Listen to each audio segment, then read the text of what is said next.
So, welcome to the Oxford Clay Pottery Podcast. I'm Catherine Tomlinson and I started an eco conscious pottery company called Oxford Clay. Now, at Oxford Clay, I don't just make pottery, I also make resources such as books and courses and information for other potters who want to be more eco-conscious in their pottery practice but maybe don't know where to start or can't find out the information they need. So that's what this podcast is all about. It's about sharing everything I've learned along my eco-conscious pottery journey with you, and I can't wait to get started. So let's go.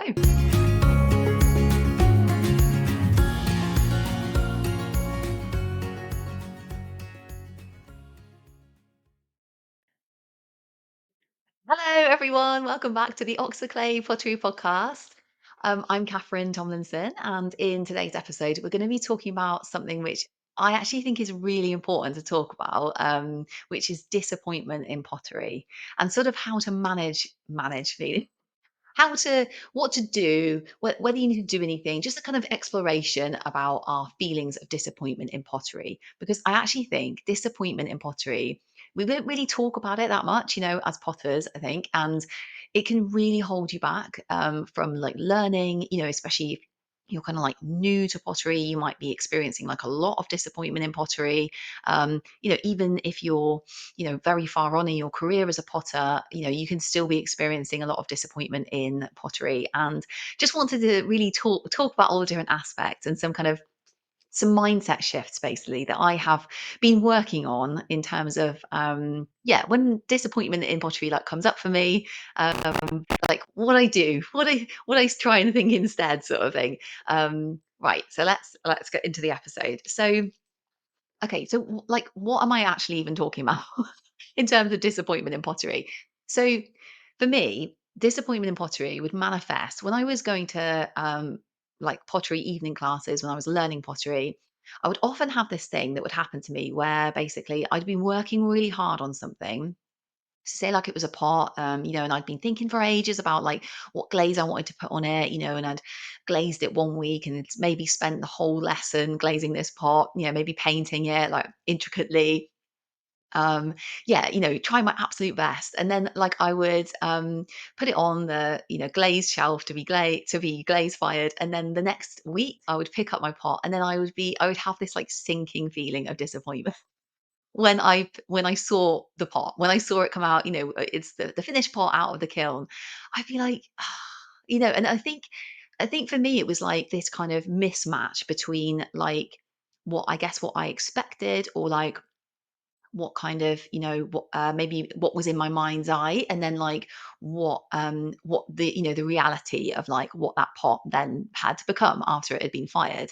So it kind of, in a way, like it kind of could sometimes suck my enjoyment out of pottery, because like I guess I was thinking about it in terms of like, oh, the whole point is to make something that I'm really like proud of, and if there's anything kind of inverted commas wrong with it, say like I didn't quite like the color or something, or maybe a little bit had chipped off or something in the glaze firing, or maybe it had warped a bit or something, then it could like kind of overshadow, I suppose, like the whole enjoyment of making it. Which is, yeah, the joy of pottery is in the process, not necessarily like the outcome. Okay, so let me talk to you about some mindset shifts that I've actually like sort of employed to try and like shift my thinking away from this. So the problem with this disappointment in pottery is that it can really stop you from learning, I think. So if you're very focused on the kind of end result of like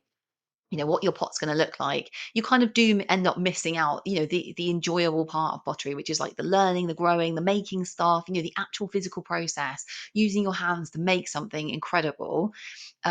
You kind of like letting all the joy be sucked out of that process by a random thing that could happen in the kiln, that you have no control over, basically. Okay, so this is the way I think about like, my feelings of disappointment that still come up and probably will always come up, throughout my kind of pottery practice forever, basically. Because what I want to say first is that I actually think that disappointment is maybe a natural part of kind of any creative process, or certainly the pottery making process.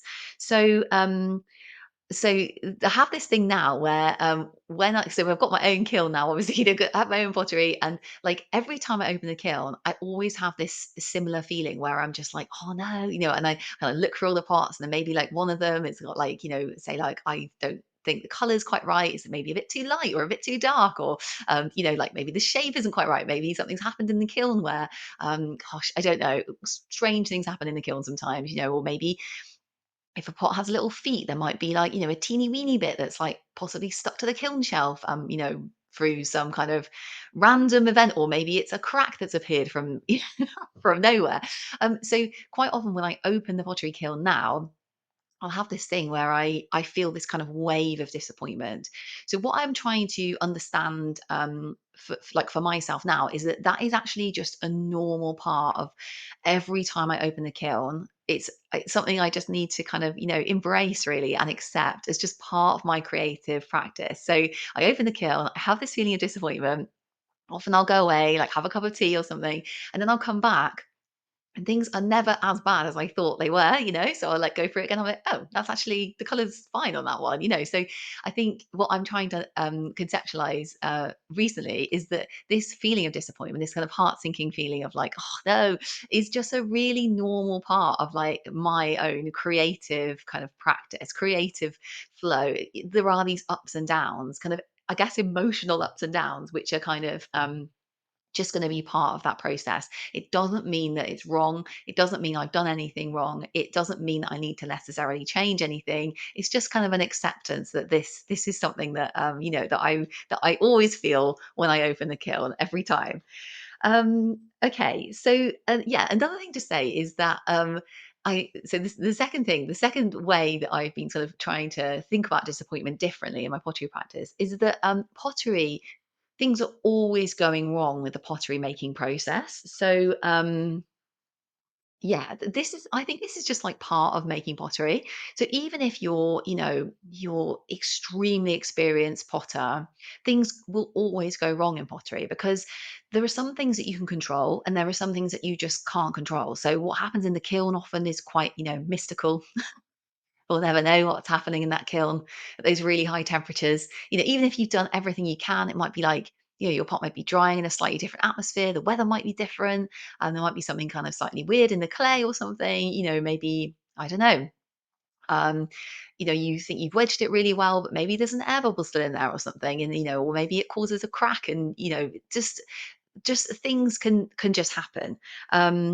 Yeah, so I think it's really another way to think of pottery is that it's like, sometimes these things do just happen. Sometimes things happen that you don't want, like fault inverted commas will just happen with your pottery. This is just a completely normal part of like the pottery making process. And the thing that I have to sort of accept really is that sometimes things aren't, inverted commas, perfect, and that is actually a natural part of pottery. We don't want them to be perfect. We quite often we want our pottery to have like the mark of the maker. We want our pottery to be that sort of natural organic thing. It is impossible for it to be like absolutely perfect. And problems with the making process, random things going wrong, that is all pottery, part of pottery too.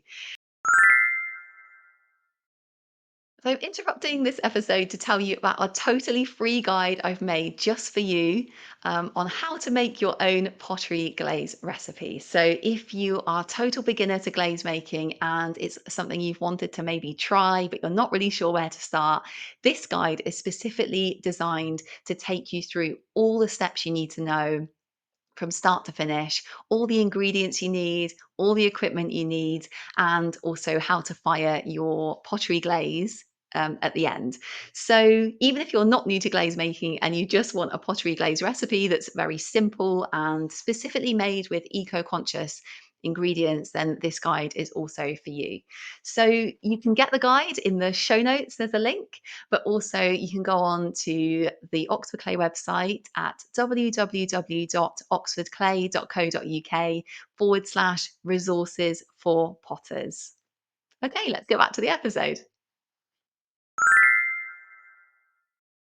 Okay, so the third thing to say about disappointment in pottery is it often indicates that we're at the very edge of our kind of the growth edge of our skills and experience.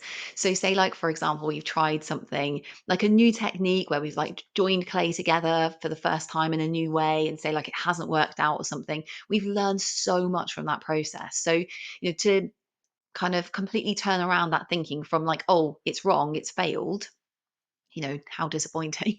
So like this means that I've learned something new. I've learned something new about the clay I'm using. I've learned something new about my skills. I've practiced something new. I could have tried out maybe like a new glaze recipe that actually, maybe didn't look very nice, or it's like all of these things are teaching us so much about pottery. So it's like bringing that back to like learning. It's like the kind of the value, I suppose, the way of thinking about it, the value is in like that learning and growing, and like becoming that potter that we want to be in terms of like, just all the things, all the different things we've tried, all the curiosity that we've like followed, all of our curiosities, all the confidence that it's brought us from doing new things in like a new way. Though that's the value, not the kind of the pot that comes out of the kiln. So yeah, so turning it around to kind of really appreciate the fact that it means that we are really growing and learning, and that we are at the edge of our skills, in terms of like growing those skills. Um, okay, so what I wanted to do now is just read you out some passages from the book, A Potter's Book by Bernard Leach. So this is one of the kind of most, I guess, like kind of foundational pottery texts, because Bernard Leach was one of the founders of studio pottery in the UK. So started the pottery in Cornwall in the 1920s and really kind of pioneered this like, studio pottery, potter as a kind of artist crafter, kind of, yeah, type of pottery. So um, a potter's book was first published in 1940, and then there's been loads of different editions, and this edition I got out of the library, it's actually from 1976. And what's so cool about this book is that the front half of the book is kind of like all about like different techniques and stuff. So it's kind of like, geared towards just kind of like teaching people different ways of like, using like using clay and making pots. And all the different techniques that Bernard Leach uses and all the different equipment and stuff like that. But then the back half is actually really, it's so interesting. It's basically like a kind of part kind of potter's diary about all the things that Bernard Leach was like doing on a daily basis, like and then it's also a series of letters to like different potters. And in this edition, the 1976 edition, it doesn't have all the dates or like who the letters are written to. But I know from just like reading other books that Bernard Leach was, writing to potters such as Catherine Pleydell Bouverie.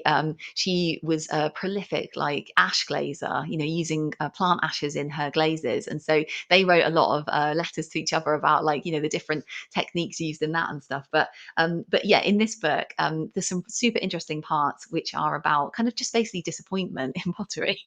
I wanted to read you because it's like, yeah, it's really good to know that like every single potter, no potter, even if they're one of the most famous kind of established um, UK potters, they will still no one's immune from the kind of the disappointments and the kind of randomness of pottery techniques, and your pot coming out the kiln all strange and stuff. So okay, let me read you a couple of bits out of this book. Okay, so this is a diary entry where Bernard Leach is talking about unpacking the biscuit kiln.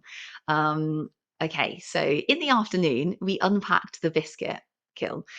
A few handles were sprung at the hilts because the pots themselves had been allowed to dry too far before the handles were attached, and unfortunately, one or two of my large pots had cracks in the bases. This was due to the lack of care on my part. I had got so much into the habit of throwing with the intention of hollowing out by turning that I had not made an allowance for the fact that some of these pots were not going to be turned. It is almost impossible to mend such cracks because the shrinkage of the clay opens them out still further during the subsequent hard firing. Yeah. Okay. So that's Bernard Leach opening a bisque firing and finding out that loads of pots had cracks in and the handles had like cracked off. So how disappointing, and this is from, I think, yeah, this is from the 1930s, this particular diary entry. So the pottery, the St. Ives pottery was started in like 1920. So yeah, I mean that's, over 10 years into a pottery practice that these things are, happening to Bernard Leach. And that is like, just goes to show, doesn't it? It's just like, it's just part of being a potter. Um, so I wanted to read you out another bit about Bernard Leach being disappointed, and so this is relates to the first thing I said about, perhaps disappointment is just like a normal part of like a creative process. So Bernard Leach has written. So this is a kind of diary entry about opening the kiln. So this is opening a glaze kiln. So by the Leech writes, altogether, it was one of those days which make a potter's existence worthwhile. Nevertheless, at the end of it, when the pots were all out and the best of them assembled in a group, I experienced a sudden depression. This may have been partly due to the enervation from the heat and from general tiredness, but I think every artist and potter will know what I mean. At any rate, it is counterbalanced by a realistic self criticism and various practical suggestions as to future efforts, which always arise during the unpacking. So, how interesting is that? So this is like, just very established potter talking about just this feeling where you unpack a kiln and you're like, could that have been better? Could that not? And that is actually just part of the creative process. Um, Yes, I just wanted to read it out to you. Just so you kind of like, if you are experiencing disappointment in your own pottery practice, don't let that stop you. You're not doing anything wrong. Don't let that stop you from kind of continually kind of trying new things, like following your curiosity, enjoying your pottery, growing, like, learning. It just means that you have the courage basically to kind of hold those uncomfortable feelings, and you have the courage to continue, and you have the courage to keeping on learning in the face of, some feelings of disappointment. It doesn't mean you're doing anything wrong. So yeah, I just wanted to do an episode on it, so that yeah, it's like it's just part of pottery. It's disappointment, and that's not a bad thing. Yeah. Oh, thank you so much for joining me for this episode. I've really loved talking to you about this, and I'm really looking forward to chatting to you on the next episode. And until then, wishing you very happy potting, and I'll see you then. Bye.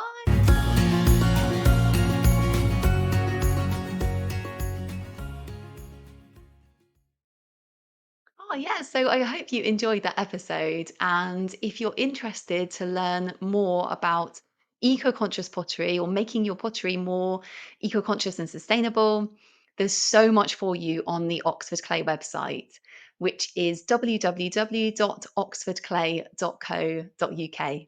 I can't wait to see you there.